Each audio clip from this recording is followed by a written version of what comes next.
Hi guys, welcome back to episode 4 of Two Girls, One Crime. I'm Emily. This is Megan. Hello. And we are your hosts. Today's topic is probably one of our favorite documentary series that we've ever watched, and by far the most jaw-dropping. If you haven't watched it, you guys definitely should because it was so good. Literally the most iconic documentary ever. We talk about it very often. But so getting into it, we are excited to talk about Robert Durst and all the crimes he committed and everything that happened after. So Megan's going to get into a little bit of the background on him, and then we'll talk about all the crimes and all the craziness. All the ins and outs. Yes. But Mr. Robert Durst, he was born on April 12th, 1943, and he was involved, and if you really think about it, he came from a really wealthy American real estate family that's in New York, and again, the Durst organization. And again, this family was super high up in real estate. They have a lot of power within the East Coast New York area. And he came from, I believe he has one other sibling. He was the eldest son to Seymour Durst. And just a little bit of background before his life kind of blew up on him. He studied economics at Lehigh University, I believe is what it's called, and graduated in 1965. Then he attended UCLA, which is super important for when we get to Susan Berman, which we'll talk about. We'll get to it. We will get to it. And then later after that, he returned to New York City.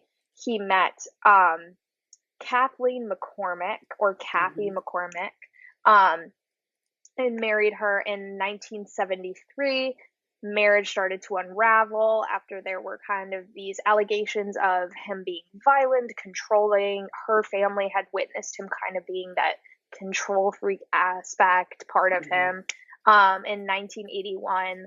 And then randomly, we don't know why, and technically to this day, there's all these theories, and he did do it, but there's never true confirmation. But Kathleen, or Kathy, disappeared on January 31st, 1982. And kind of what this looks like in terms of that crime. Kathy went missing in 1982, and according to Robert, he dropped her off at the train station to go back into the city because she was attending medical school at that time and was going to go was living in, I believe, New York, so was moving back into the city.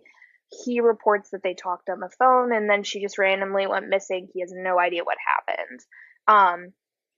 He took her to the Katona, New York train station and just never saw her again. One thing I wanted to mention with this one is prior to him passing away, he continued to say that he was innocent. He was like, I don't know what happened to my wife. She just disappeared. No clue. And kind of was in that mindset of like, let's bury it under the bridge, like never talk about it again. Another part of this is she went missing on January 31st, and he did not report her missing until February 5th. And what he said in regards to that was, I just didn't hear from her for a couple of days. Like, sometimes that's normal. We didn't talk all the time. There wasn't these mobile cell phones that we had. It was a lot of those pay phones. And he then reported her missing after all of this, which, again, we will dive into. Guys, we'll get into it. It makes so much more sense when you're like, oh, like, there's so much that goes into it. But a couple things I wanted to mention because I feel like it's not talked about enough, but just in regard to their relationship and how this all kind of started, right? Like I touched on earlier,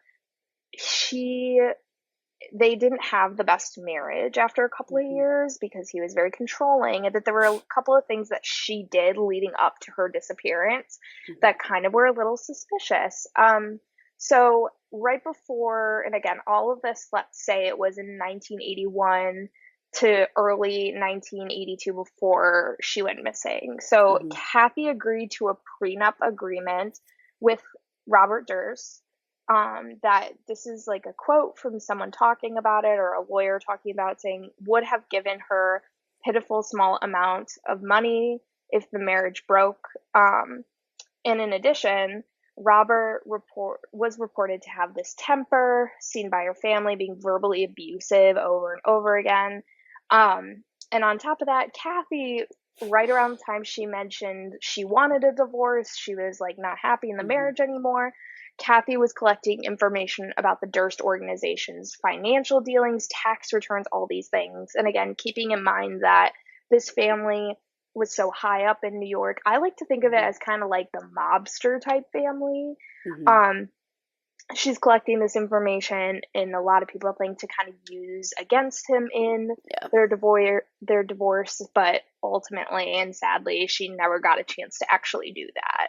Mm-hmm. To this day, they believe that he did this. He never truly confessed to the murder, but they closed the case after they had no clue where she went.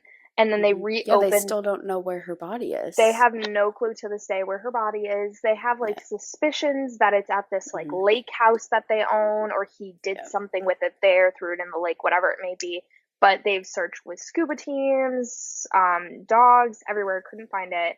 So they Yeah. closed the case in the 90s, and then they reopened the case in 2000, which will kind of lead into Morris Black, who again we'll talk about, but that was Yeah. kind of the first connection to Robert Durst, um, Yes. which it's just insane that like they still have no clue where her body is. And I mean, it's even weirder when it's like, okay, you we'll get into it, but when he Yeah. talks about the murders that he was involved in, this Yeah. just never came up. So it just very sad one for sure. Definitely. So the next of his victims, which we know of three of them, Mm-hmm. who knows if there were more, but we know of three. So this next one, she was named Susan Berman, and she was actually a longtime friend of Robert's, and she was his alibi in the disappearance of Kathy. So she kind of played an important role. So on December 24th of 2000, Susan was actually found murdered in her home in Los Angeles after the neighbors called the police telling them that her door was open and her dogs were loose and barking. So several days after she was found, there was actually a letter addressed to the Beverly Hills Police Department that was postmarked December 23rd. This letter was containing Susan's address and the word cadaver. It was like very, Mm-hmm. very weird. And then the envelope also said, like, the address part of it was that Beverly Hills was actually spelled wrong. Like, he spelled Beverly wrong. I believe he Um, spelled it like Beverley, and that was yeah, the there was an whole. extra letter. Mm-hmm. Yeah. So that was kind of weird. Like, it was postmarked before she was found, and it was her address, the word cadaver, and that Beverly was spelled wrong. So Durst was known to be in Northern California a few days before her death and actually flew to New York the night before her body was found. So, again, the letter was sent the night before her body was found. He flew to New York the night before her body was found. Susan had just received $50,000 from Durst, and he confirmed that he sent that money, but like didn't answer any other questions about it. And Berman actually called Durst right before her death, saying that the Los Angeles Police Department wanted to interview her about Kathy's death and disappearance. Mm-hmm. So people think that maybe Durst killed her because she had knowledge about the wife's disappearance as she was his alibi. Again, Beverly was spelled wrong. That comes back into play later. And so after this case or this instance, Durst actually went into hiding in a place called Galveston, Texas for a bit. And he actually disguised himself as a mute woman to avoid the police and any police questions. Mm-hmm. So this kind of gets us into our next victim named Morris Black, who was Durst's 71-year-old neighbor while living in Galveston, Texas. Durst was actually arrested for this one after dismembering Morris Black's body, and it was found floating in Galveston Bay. Mm-hmm. So Durst claims that he went into Morris Black's house and threatened him with a gun. It discharged and shot Morris in the face, but we know that this is not true because he actually used a knife, two saws, and an axe to dismember his body before bagging him and dumping him into the bay. Um, this is kind of where it gets a little like we're not sure of his story because the head was actually never found. So we can't really officially confirm that he Yeah. did shoot Morris Black in the face. And I think like the big part of it, because, and Yeah. Emily will touch on this with the trial, but like that would have confirmed whether or not it was Morris attacked him or he Yeah. attacked Morris. And they Yeah. think that he knew that, and that's why the head is just mysteriously Yeah. gone. Yeah. He clearly was, he had some premeditated thoughts behind these actions. Mm-hmm.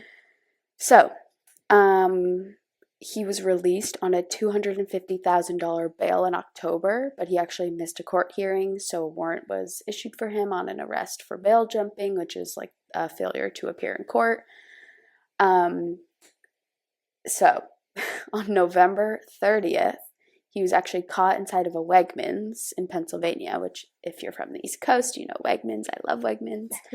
But he was caught attempting to shoplift, and he had $37,000 of cash in his rental car. He had cash in his wallet, so like, why was he trying to shoplift? And he had 2 guns, weed, and Morris Black's driver's license in his rental car. Mm-hmm.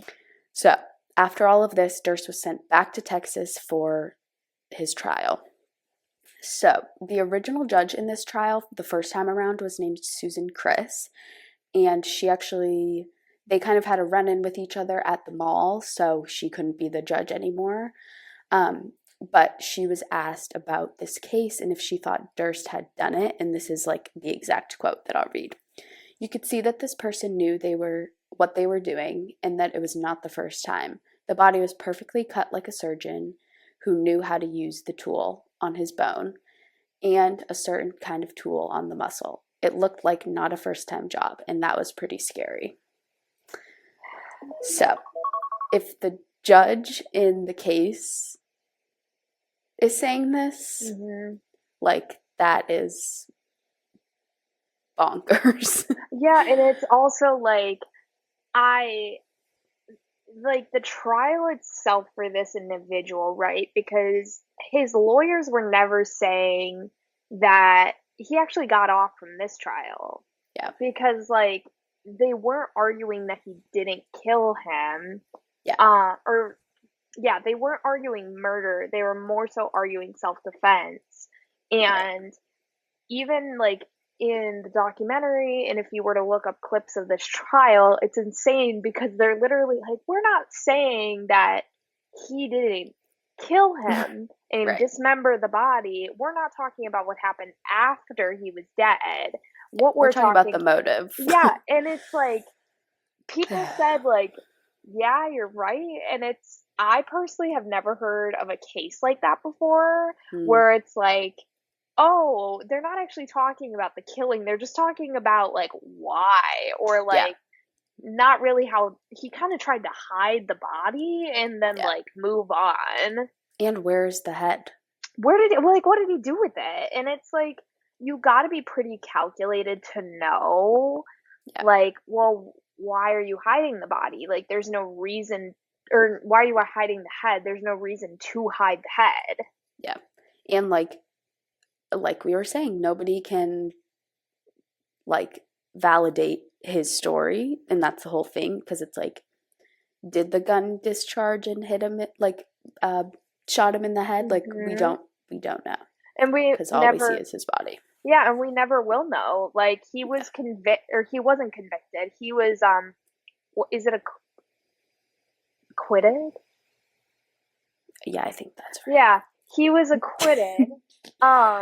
And like he got off, right? And there's also some weirdness where it's like one of the juries later in life and after all of this came out, like ended up helping him kind of escape the law. Like it just is so crazy where you're just like, what is going on? And also he obviously did something to a body. Like, I Right. personally would not want to be helping someone when I'm like, well, No. either way, you did like cut the body up. Correct. In a way that, like, it was not his first time doing that, No. according to the judge. Like, I don't even want to see those pictures or that Ugh, anything. no. So I think Gosh. this, like, obviously there's so many aspects of this, but the big thing to talk about and what we love more than life is Yes. the Jinx. Yep.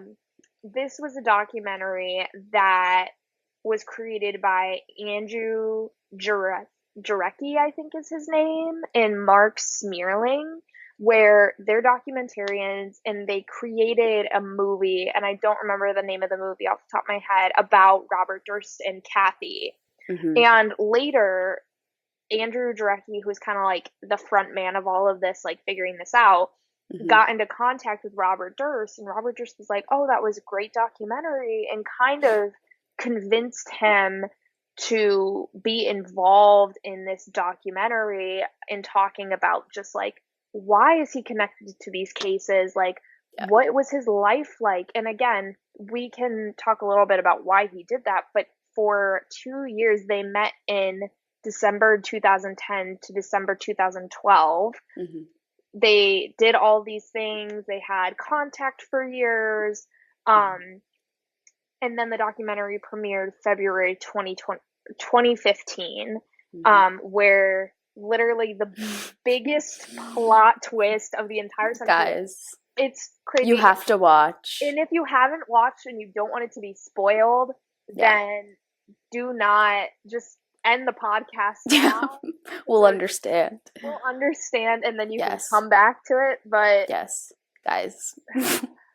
Literally, the whole documentary is like so good. Like, we really liked it. It was, I think, like 5 or 6 like episodes, yeah, right? they were like an hour Um, long episode. yeah, And yeah, the cool part about it too is like Andrew was kind of working through and like showing his relationship with Robert, where it was like he would be really sketchy throughout the documentary, where he'd be like, "Oh, I'm on my way to Spain," and they just yeah, saw him walking across the street yeah, in New York, and they would yeah, be like, "He obviously is kind of putting some distance, like maybe we're getting too close to the truth."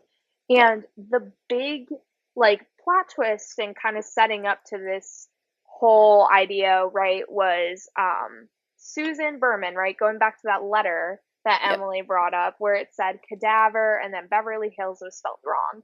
Yeah. They found a letter that he wrote to her where it was like addressed from him, addressed to her, where exact same handwriting. He spelled Beverly wrong in that letter. And this scene forever sticks in my head because he literally, the director was like, "Hey, like, so here are these two envelopes, right?" And he showed just like copies Yeah. of Beverly. And he was like, "Oh, that's really weird. Like, that's so interesting. That's fascinating." And then he was like, "Okay, do you know which one is your handwriting? Like, which letter did you write?" And he was just like, "Yeah, I don't know, because it's identical." Yeah. And like, you could not tell. Like, I could bet money that nobody could figure it out because it was literally same slanted handwriting, Yeah. same Yeah. misspelling.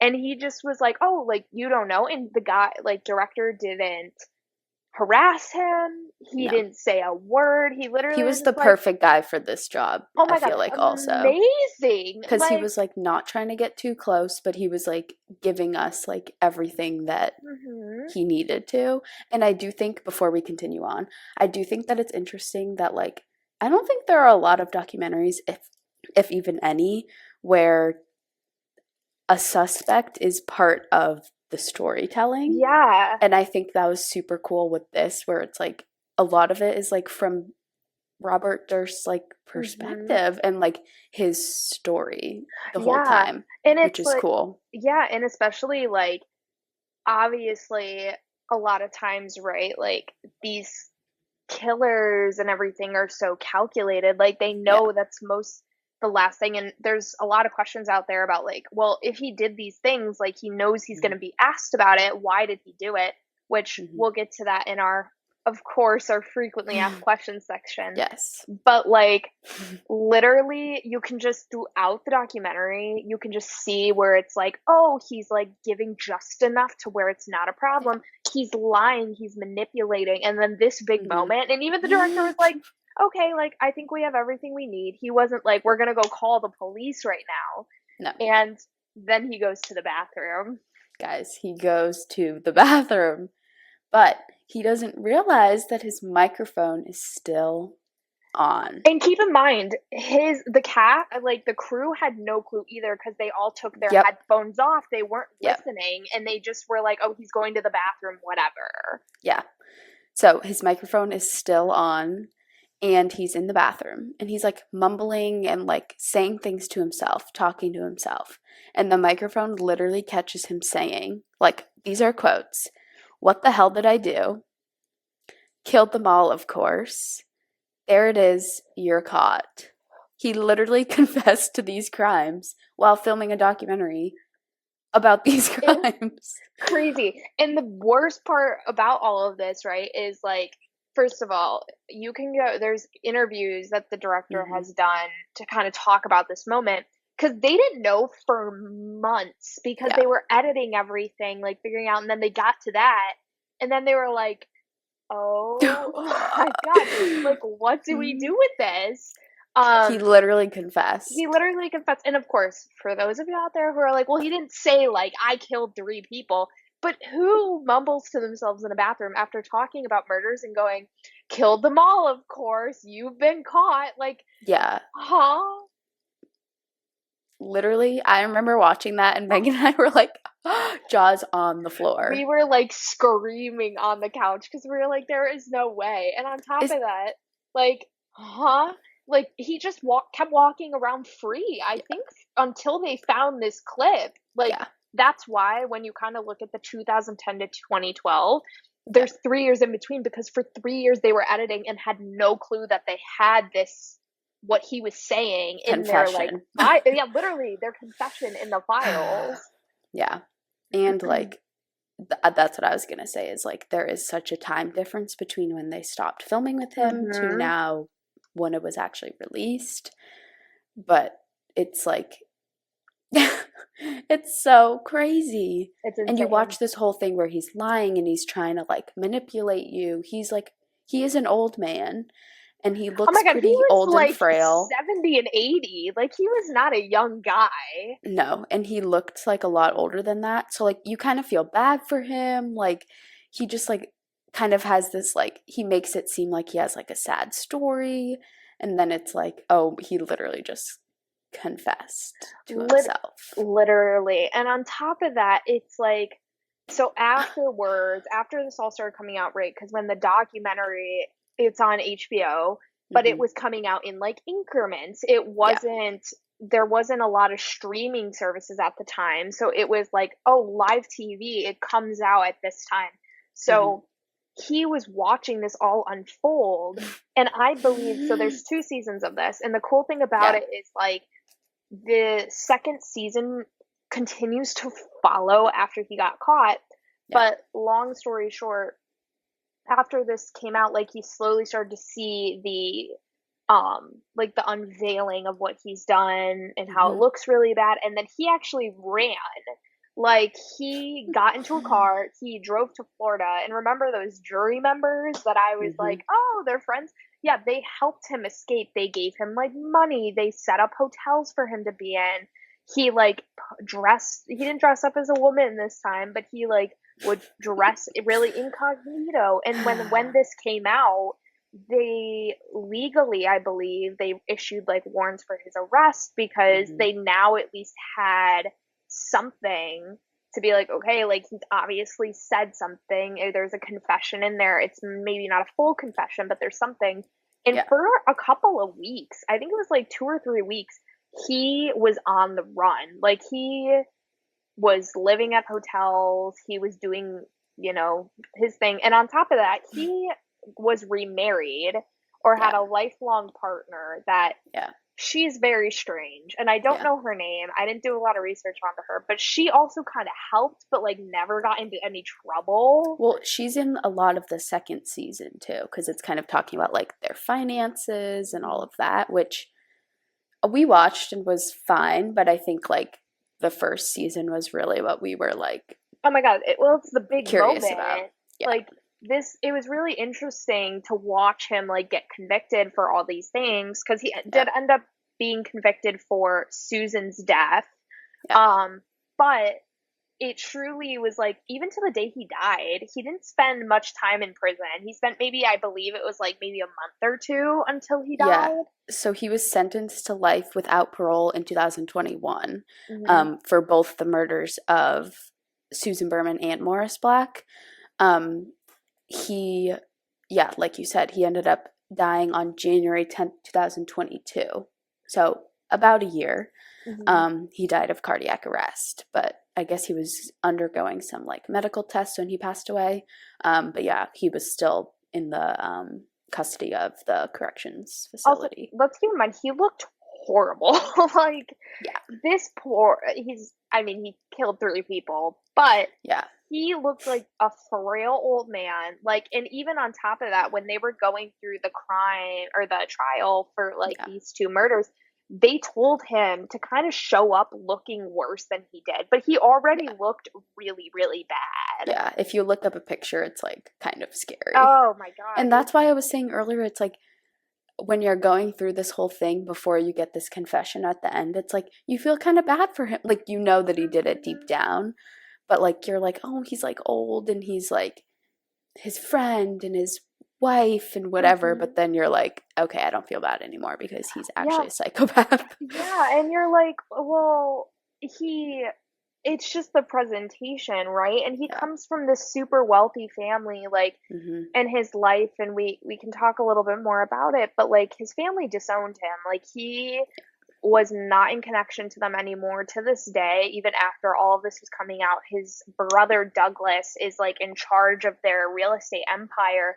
And he was like, I want nothing to do with my brother. Like, he is not connected to our family at all. That's it. Yeah, so I think one thing to kind of touch on with Robert Durst, right? And we talked about this a little bit. Big question was like, why would Robert Durst be interviewed? Because, like Hmm. Em and I said earlier, if you're a criminal, like when we're talking about Jeffrey Dahmer, when Yeah. we're talking about the Zodiac killer, and Yeah. that was weird in itself, but they weren't going on TV and like, oh, like I wonder who it is. They Yeah. weren't doing that. Yeah. For many individuals, they think that it was a lot of vanity and kind of like Hmm. that can play a role into how he portrayed and like why he did what he did because Yeah.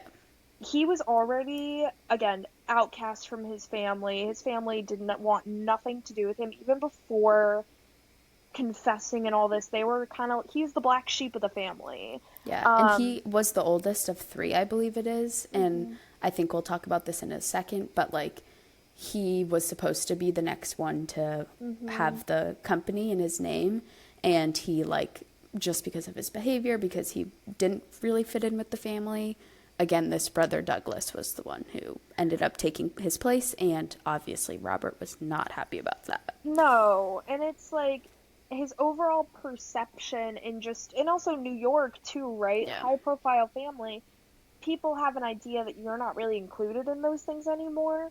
So Yeah. a lot of people thought it was an opportunity to kind of clear his name, and he was hoping that Hmm. this was kind of like the last thing to convince people that he Right. didn't do anything. Ultimately, he did the opposite and confessed to everything, but like you can kind of see where there is a little bit of that like desperation of like, Yeah. yes, I did these things, but like people just kind of like they don't look at me as like a human being anymore. Yeah. Yeah. And I do feel like when you watch it, you're like kind of getting this sense of he's trying to clear his name Hmm. or at least give a different story to be like, oh, I didn't do that. Or Yeah, like, No, which we know is not true, but he definitely does Mhm. that throughout the whole thing. Yeah, and then he poses these like hypothetical questions of like, Yeah, oh, because I think even the directors were kind of like, okay, so like if you weren't involved, like you say you were, what do you think happened? And it's like, yeah, oh, I think that like with Susan, right? They were friends for that they met at UCLA and that's how yeah. they became friends for so long. And he'll do these hypotheticals where it's like, oh, maybe she like owed money to somebody and that's what happens and it was like a mob type thing. Maybe she was Yeah, he's trying to put kidnapped. these ideas in our heads. Hmm. It's like, hmm. Yeah, and it's like, well, you have no evidence. You're just doing like a hypothetical. And there were even times he would be like, I don't know what happened. Like, it Hmm. makes no sense. But in reality, we know there was something here that just doesn't add up. Yeah, yeah. Especially with the identical handwriting and the identical misspelling. That one to this day, I'm Like, like, dude, like you sitting there, it kind of gives secondhand embarrassment, honestly, yeah, because yeah. you just watch him and he's like, oh, like I messed up Like, here. you can tell I, the wheels are turning to be like, what do I even say right now? yeah, and And it I just, remember both of us being like, oh my God, when they showed the side by side of like, both of them are his, but like the letter in his handwriting, we were like, those are literally, I feel like we paused it and we were like, wait, like, those are literally the exact same. no, we literally sat there and we're like, okay, Yeah. let's try to figure out which one is which, and we couldn't figure it out. No. And even like you said, you can see the wheels turning of him trying to be like, oh, like just pick one or like which one is it? Yeah. And then you're like, oh my lord, Mhm, like they're both his. there's both his. So, Yeah. uh, Insanity. yeah. Well, kind of moving into another question. Was Yeah. he ever convicted? Like Emily said, right? He was convicted in 2021 for the Hmm. murders of Morris Black and Susan Berman. Yes. Um, but what's interesting though is like technically, Hmm. we're doing technicalities, he didn't survive enough time Yeah. for it to like truly be on his record. Yeah. And the family of like Kathy, of Sue, more so I'd say Kathy, because that one to this day, there was really no justice I feel there. so bad for that Oh, family. it's horrible. But literally, he was convicted, went to prison, and he died before it could technically be on his record Yeah. or something like that. And the family is still trying to get it on his record to be like, he's a convicted murderer. Like, Yeah. it's still there. And at least in 2022 or 2023, when the second part came out, that was a huge stuck point in there. Yeah. And a huge point of it was also Kathy's family being like, we need financial compensation, we need Hmm. this and this. Because again, like, he obviously said, like, oh, I killed them all, of course. So, like, we know he did it. But Yeah. again, we don't know where her body is, and her family just has, like, so many unanswered questions. So that was also a big part about the financials of the second season, too. Yeah. And the family of Robert Durst, right? So, like, his brother Douglas runs company and like all of his family is still involved in the business, Yeah. and the family of Kathy was trying to get his family to pay money because even Hmm. though he wasn't technically in the business anymore, like he was still getting so much money from them, Yeah. like this inheritance that he had, like he had a lot of money, Yeah. and they tried to get him to um the family to pay the money, but like they were fighting that legal battle as well because they Yeah. were like, we are not tied to our brother anymore. He's not Hmm. involved in anything. Like, we're not And doing he's, like, this. technically not even part of the company either. No. So it's like, So it's kind yeah. of it's sad on both sides because right, the Durst family leaves with this reputation of like we have a murderer in our family, but at Yeah. the same time, Kathy's family never got compensated, never got justice. They have no idea where her body is. Yeah. Like Yeah. 30 years, 40 years later, Hmm. like it it just on both sides you can definitely see the struggles there. Yeah. Another frequently asked question was, what was the controversial case of Morris Black? So, like Megan touched on earlier, Durst admitted to killing Morris Black, but he did claim that it was self defense. So, the whole trial actually wasn't even about did he kill him or not. It was about whether or not it was self defense, which is also, like we said earlier, kind of nuts because we know that he killed him. Like, obviously, self-defense or not does make a difference in the, like, outcome of the case, which we know. But we know that he killed him, and he admitted to Mhm. it. Well, So, they also were arguing like, don't even think about what he did afterwards. Like yeah, literally, you can Google and watch like closing arguments, right? And they'll yeah, be like, it doesn't matter what he did after the Morris Black. What matters is what actually happened before he died. And it's like, yeah. I think it well, does matter. yeah, and I don't know why because I think there are um there's like tampering with evidence, right? Like he could Yeah, have charges that, but that was just never a thing. yeah, But then I think that's where the self-defense comes in, right? Of like, well, he just didn't know what to do, yeah. and that's why he like did what he did. Personally, I wouldn't be doing all that, but Yeah. that's why we're on this side of the crimes and not the other side. I would hope so. Surprise! Well, the Oh gosh. last final frequently asked question, and Yes. this one was very interesting, was what psychological issues did he have? Because we've touched on this with a couple of our guys out there that we've, Yep. talked about.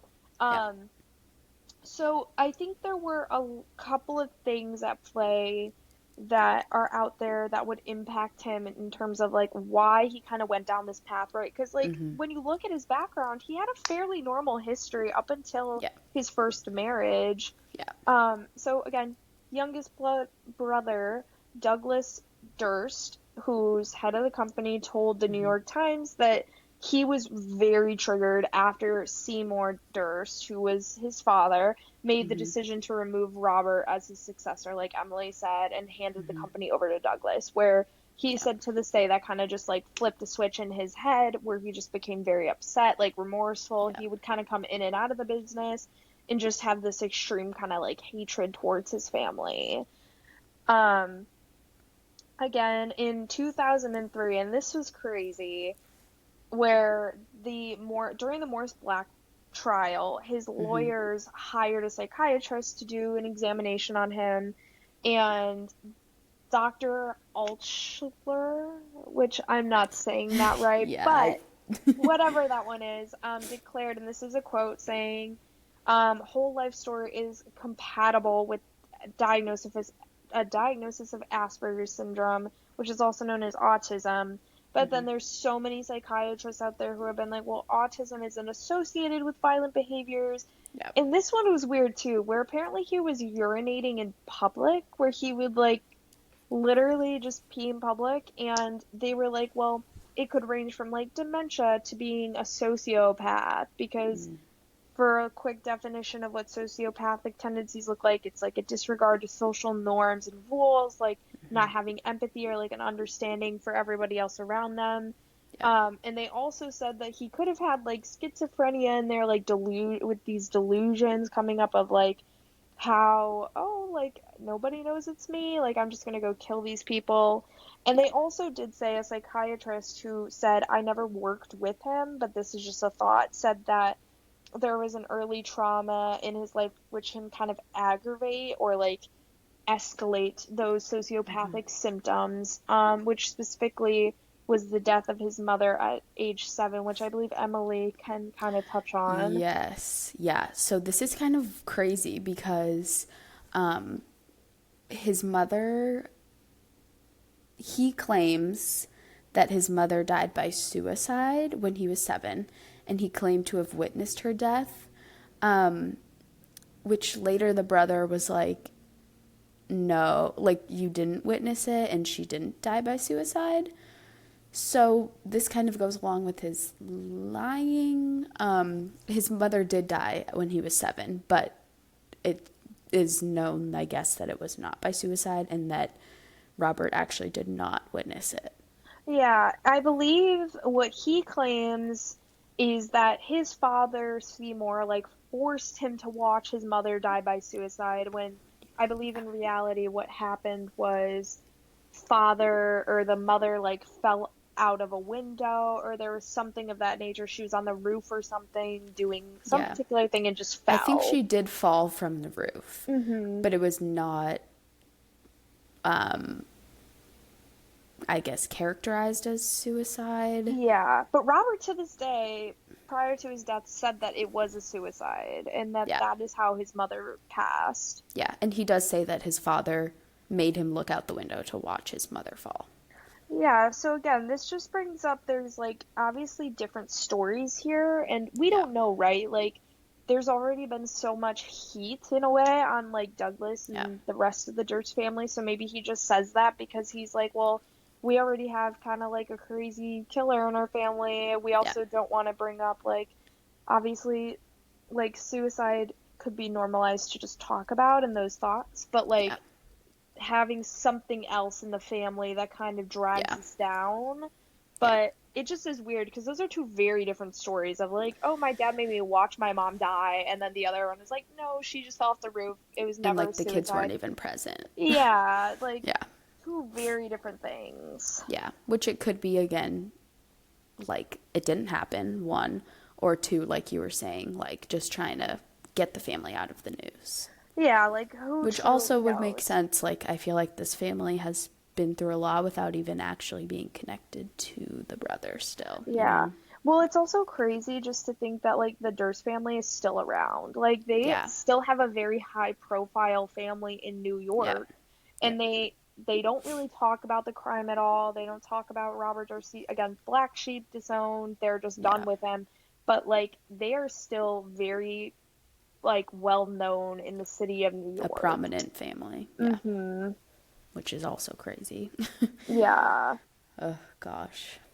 Well, Insanity. But you guys have to watch this because, it is so good. Like I yeah, wish I could relive the first time we watched it again. I And know. even I the worst part about the funniest part actually, not even the worst, is when someone else was watching with us the final episode and they were like screaming on the couch like, "Oh my God." And they're like, "What is going on?" But it truly is like a It's like you don't get shocking. it. No, and it like you can see the development and how he's Yeah. hiding from it. It is a 10 out of 10 Yeah. fantastic documentary. I It's so well personally, done. and Yeah. it's like I personally have never seen one as good as that one. Yeah. And I feel like we talk about it, I would say at least once Really a month. often. Like, oh, do you remember that? And it's like, yes, we Yeah. just talked about it, but Yeah. Yeah. It was so good. And yeah, so well done. The directors were great. And I mean, just the ending was like the cherry on top because it just was wild. yeah, But we definitely recommend if watching. if Andrew Jarecki Mm-hmm. Georgesecki or the director of Jinx ever Yep. watches this or hears it, we Yes. love you. Yes. We'll help We you on the next will one. help you on the next one. If you find another Yes. killer, we will 100% be there with all of our Yes. crime knowledge. Just give Yes. us a heads up. Yeah. Yeah. We'll be there. But we hope you guys enjoyed this episode and we hope that we inspired you to watch or maybe learn about someone that you haven't heard about before. Yes, and we will be back next week. And again, want to call this out, but happy 1 month to Yay! crime. We are pumped to continue to do this, and it Mm-hmm. just gives us so much fun. It's hopefully Mm-hmm. enjoyable for you guys to learn about other ones. So feel free to leave again comments. We've had a couple Yes. of you comment on the YouTube Yes. channel being like, here are ones that you should try. So Mm-hmm. please keep doing that because it's so Yes. enjoyable for us to And we kind will of do look. your suggestions for sure. Hmm. Yay! Yes, I can't believe it's been a month. 4 episodes. That's so crazy. Well, we're just gonna keep it going. We're gonna More come back months to come. stronger than ever. And yeah, but we will see you guys next week. And again, Yes. comments, watch, let us know what you want to hear from us, and appreciate you all Yes. tuning in. Yay! Thank you guys. Okay, goodbye. Bye.